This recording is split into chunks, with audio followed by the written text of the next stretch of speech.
será nuestro sistema atmosférico hacia la irradiación de calor, y el calor se nos va a quedar acá.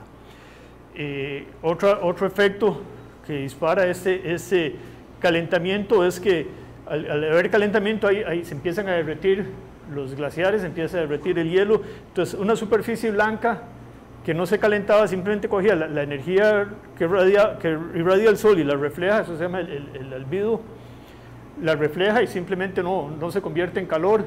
En el momento en que quitamos esa capa blanca, bueno, vamos a exponer una capa que sí se caliente y que va a contribuir más al calentamiento. Entonces estamos disparando el sistema, retroalimentando el sistema. El clima son variaciones en periodos de tiempo muy grandes, son cambios atmosféricos o son condiciones atmosféricas que se mantienen por mucho tiempo en ciertas regiones y son relativamente constantes. Las condiciones del tiempo es lo que pasa todos los días, es el cambio de temperatura, de presión, de velocidad del viento, dirección. Ese es el tiempo y ese es el clima. El clima cambia, y sí cambia, y cambia por varias razones. Cambia por aspectos puramente de rotación y de oscilación del eje. Bueno, el clima está prácticamente condicionado por la rotación del planeta. Las variaciones del clima están relacionados con la oscilación del eje de rotación del planeta. Tiene ciertos ciclos. Los cambios los produce la rotación, pero lo modifican las emisiones volcánicas. Por ejemplo, hemos tenido erupciones volcánicas que nos afectan el clima parcialmente, erupciones como Tambora o Krakatoa, que generaron periodos sin veranos, con enfriamientos muy grandes del planeta, porque se produjo tanto materia en la superficie que no penetraba el calor realmente. Entonces más bien ciertas regiones del planeta se enfriaron. Esas modificaciones, hay periodos geológicos en donde ha habido decenas de miles de años con una gran actividad volcánica que produjo variaciones muy fuertes en las condiciones atmosféricas y produjo también extinciones, cambios en las manchas solares, cambian la intensidad de la radiación. Y lo otro que cambia, que modifica el clima, son los gases de invernadero, y es, digamos, el punto en donde queremos entrar más en detalle.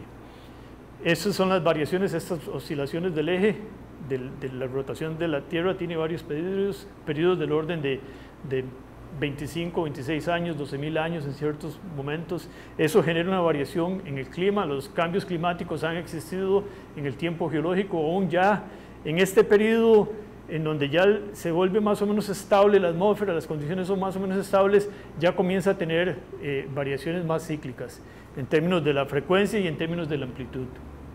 Tenemos un ciclo de carbono.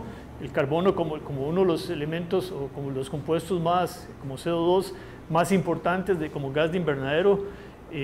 Lo producimos con la combustión de hidrocarburos, lo producimos con volcanes, lo producimos con nuestra respiración.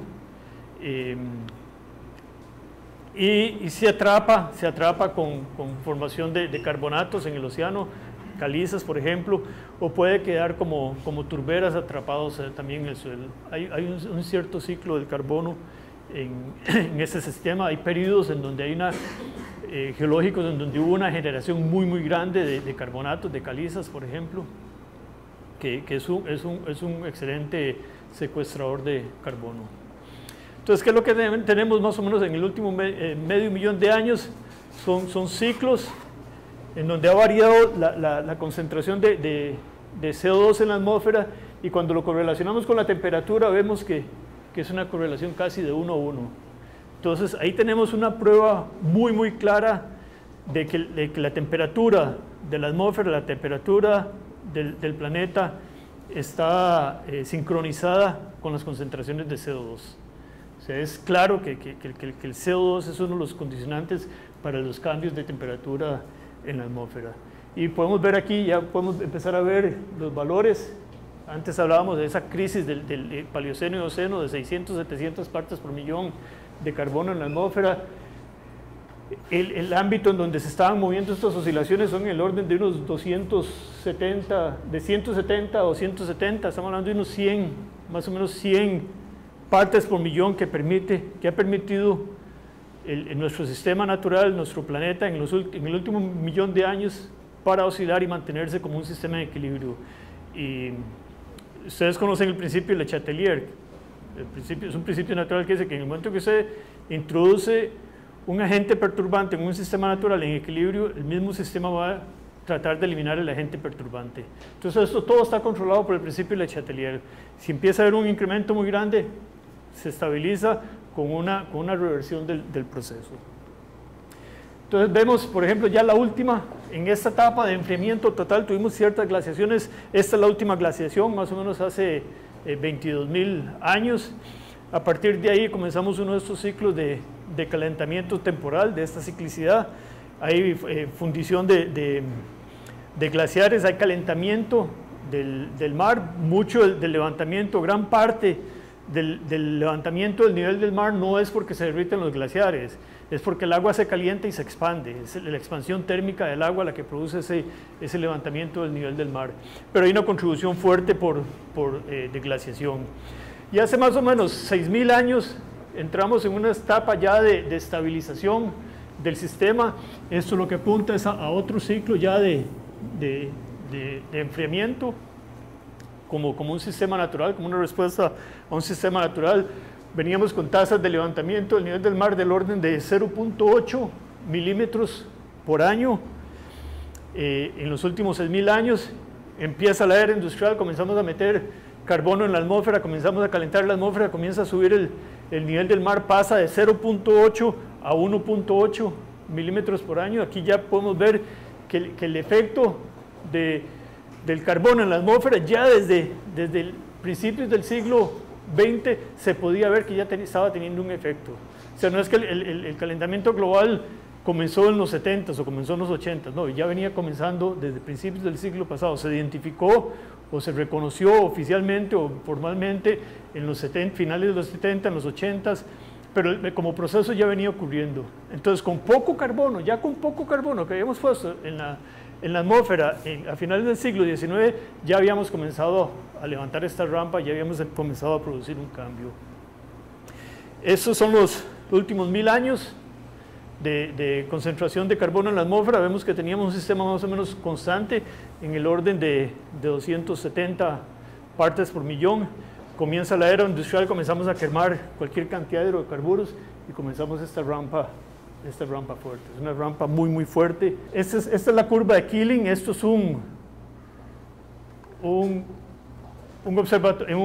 muestreador de carbono en la atmósfera que está en la cima del Mauna Loa, en Hawái. Está monitoreando día a día la concentración de carbono en la atmósfera. Esta es la última semana.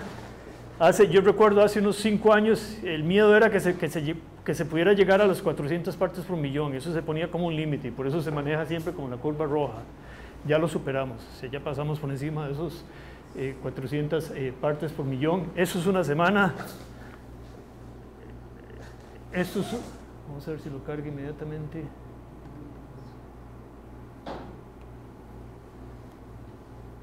Esto es durante el último mes. Si lo vemos, quiero mostrarles.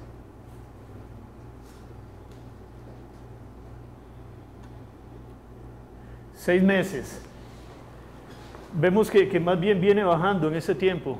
Esto es efecto de la primavera en el hemisferio norte, cuando ya empiezan todos los árboles a crecer nuevamente, empiezan a secuestrar carbón. Entonces bajan los niveles de concentración de carbono en la atmósfera, baja porque hay una producción grande de materia vegetal. Baja y uno podría decir, bueno, esto es positivo, o sea, podemos ver que realmente se está generando un cambio negativo, pero eso es parte de un ciclo anual. Igual bajó, pero después vuelve a subir. Estamos en esto de bajar y lo que comenzamos a ver ahora es que cada vez que baja, ya no baja al nivel que estaba el pico inferior, sino que cada vez que baja a más alto de lo que había antes. Y cuando pasamos a 2 años, vemos ahí que cada pico, cada mínimo es cada vez mayor. O sea, realmente, aunque tengamos esta secuestración temporal de carbono en la atmósfera, no contribuye a la tendencia de crecimiento Este es el récord completo que se tiene desde los 50 y vemos que no cambia. Y si tratamos de fijar una pendiente en esto, vemos que la pendiente cada vez es más grande. Entonces el proceso es cada vez más acelerado. ¿Y cuando comenzamos nosotros a tener conciencia de eso? En los 80, en los 90, y nos volvimos más ecologistas y todo. ¿Produjo algún cambio? No, sigue acelerándose. O sea, estas pocas cosas que estamos haciendo no es suficiente. O sea, no están generando un cambio en la tendencia, o el medio no tiene manera de responder tan rápido a algo que nosotros tratamos de imponer. ¿Qué pasa en 10.000 años? Esto es a partir de datos de muestras en corales, sobre todo en corales y en muestras de hielo, de núcleos en la Antártica, de la concentración de carbono y de CO2 en la atmósfera. Teníamos un sistema relativamente estable, 260 partes por millón. Podemos ver una ligera tendencia. Esto es muy probablemente los humanos quemando leña para cocinar, las primeras influencias de nuestras civilizaciones tratando de producir, de cocinar sus alimentos, quemando carbón, quemando plantas. Algo estábamos poniendo, y después está la era industrial. O sea, esto es una catástrofe, eso es algo a lo que un sistema natural no puede responder. O sea, y si lo vemos 800.000 años, estas son las oscilaciones, estos son los cambios climáticos que han ocurrido. Cambios climáticos hay, y los han ocurrido en el pasado, pero vemos que hay un condensador aquí que mantiene esto estable, que lo deja subir hasta un cierto nivel, y hasta que encuentra que ya ese nivel no está en equilibrio y busca equilibrarlo. Esta es la amplitud que se mantiene. Y en uno de estos picos, estamos en uno de estos picos y capum, hacemos esto. Entonces, ¿cómo puede un sistema natural responder a esto? O sea, vean que la amplitud de esto, de este aporte que estamos haciendo nosotros es mucho mayor que la oscilación, que la amplitud de las oscilaciones. Un sistema natural no puede responder a eso. Podemos realmente revertir este proceso, este cambio climático antropogénico. Hay iniciativas para buscar una neutralidad, un carbono neutralidad. ¿Será esto una solución? Tenemos esta meta del COP21 de buscar la neutralidad al 2050. Costa Rica se la puso para el 2020, 2021, pero eso puede ser una solución. O sea, si pensamos en neutralidad, estamos acá, digamos, de aquí al 2050, cuando lleguemos a que todos los países lleguemos a la neutralidad, vamos a partir del supuesto que se va a lograr esa neutralidad. Cuando lleguemos ahí ya vamos a estar por aquí. ¿Y qué vamos a hacer aquí? La neutralidad. Neutralidad significa que ya no vamos a aportar más carbono a la atmósfera, nos vamos a quedar aquí. Pero si desde un principio, desde el principio del siglo XX ya estábamos generando calentamiento, imagínense cuánto calentamiento vamos a seguir generando teniendo carbono neutralidad. O sea, carbono neutralidad no es una solución, no es lo que va a detener el proceso. Definitivamente eso no es una solución, es un aporte pero no es una solución. Hay que ir a carbono neutralidad, carbono negatividad. Si no nos vamos negativos, si no secuestramos ese carbono, si no lo sacamos de la atmósfera, solo así podríamos tal vez revertir el sistema, el proceso. De nuevo, no quiero dejarlos así como muy deprimidos de que no hay marcha atrás. Hay iniciativas que se están haciendo. Hay un grupo que se llama Virgin Earth que está promocionando técnicas de captura, de secuestro de carbono. Recompensa $25 millones, por si a alguno le interesa, piensen. Ver cómo podemos secuestrar este carbón. Inventemos árboles artificiales que podamos coger y plantar árboles que no duren 40 años en crecer, sino que duren 3 días, 4 días, que podamos fijar todo ese carbono de alguna forma, que podamos utilizar ese material para la construcción, para no tener que generar cemento y no estar produciendo más carbono. Hay que secuestrarlo y nada hacemos hay iniciativas. Por ejemplo, unas fibras saturadas en una resina que tienen la capacidad de absorber el CO2 muy eficientemente. Pero usted coge esa resina y tiene que exprimirla, después de extraer ese carbono, comprimirlo y buscar un lugar donde meterlo. En cuevas o enterrarlo. Ya se está haciendo en pozos y se utiliza para aumentar la permeabilidad en los pozos petroleros, tratar de recuperar pozos petroleros, inyecta CO2, eso produce un fracturamiento del reservorio y mayor migración de hidrocarburos, pero se está usando para generar más hidrocarburos, entonces nos estamos disparando por la espalda. Y además de que produce terremotos, el fracking, ya vemos lo que le está pasando a Oklahoma, que pasó de no tener sismos a tener sismos de magnitud 4, 2, 3 por mes, precisamente por este fracking. Entonces, tenemos que pensar, o sea, hay que buscar mecanismos de ver cómo capturamos estos experimentos que se hacen de estas fibras saturadas en una resina para absorber, son muy efectivas, pero de nuevo, nada hacemos con ir y poner fibritas y resinas en la atmósfera para atrapar 5 partes por millón cuando tenemos 200 partes por millón generadas en una fábrica de cemento a 3 kilómetros de distancia. No, hay que ir a las fuentes, o capturar el carbono ahí, o simplemente que no salga, detener esos procesos, detener la quema de combustibles, buscar mecanismos. Si hay que quemar los combustibles, bueno, atrapemos el carbono ahí mismo, pero hay que hacer algo. Neutralidad no es la solución. Hay propuestas inclusive más radicales, como la alcalinización de los océanos, y son propuestas serias de científicos. Eso es un artículo que salió hace un par de semanas en el Reviews of Geophysics, en donde la tendencia es el calentamiento global, y todo este proceso está acidificando los océanos, causa problemas con corales, causa problemas con la vida misma, con los organismos que construyen sus conchas a partir de carbonato de calcio. Entonces hay una propuesta para tratar de alcalinizar los océanos, para revertir un poco el problema y convertirlos en trampas de carbono. Pero eso es meterse en algo en lo que no sabemos qué efectos puede tener a futuro. O sea, es meterse con la naturaleza sin saber cómo le van a pegar a uno después de vuelta. O sea, es algo muy peligroso. Para mí esto es una propuesta muy peligrosa, porque no sabemos qué efectos al final puede tener.